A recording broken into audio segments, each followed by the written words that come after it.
now we're going to get the data from row, and instead of echoing it out to the screen, we're going to store it in the array. The only thing we need to be aware of now is that we're going to be using an associative array, so we're not going to use sort of 0, 1, 2, 3, we're going to use the actual terms that came back from the database, the field names, ID, first name, last name, etc. So each item we need is going to be put in an array. So data, which is the array, at element,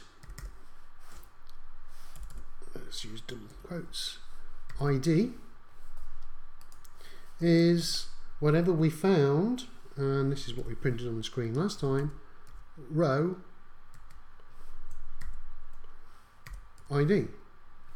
So we're getting the database version, row ID, and we're storing it in the PHP array with roughly the same, or exactly the same, associative name, the field name. And we're going to do that for each and every single one. If you remember, to get them all displayed on the screen, we had to do one for each. I'm just going to copy and paste that. This is where my errors tend to creep in. So I'm going to use 4 of them. So this one's going to be first name.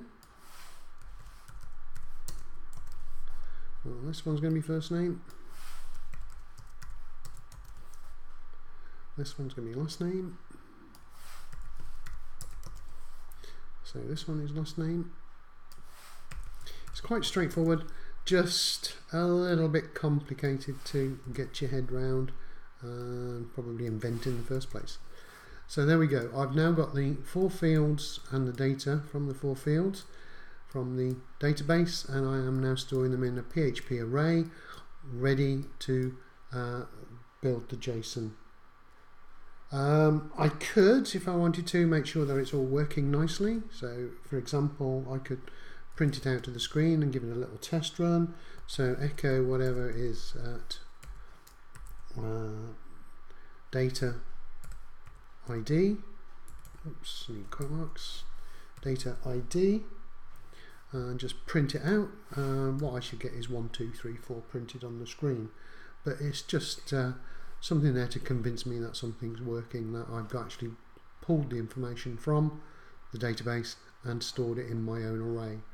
So if we go back to our index 3 and reload that, there we go, got the 1, 2, 3, 4 as expected.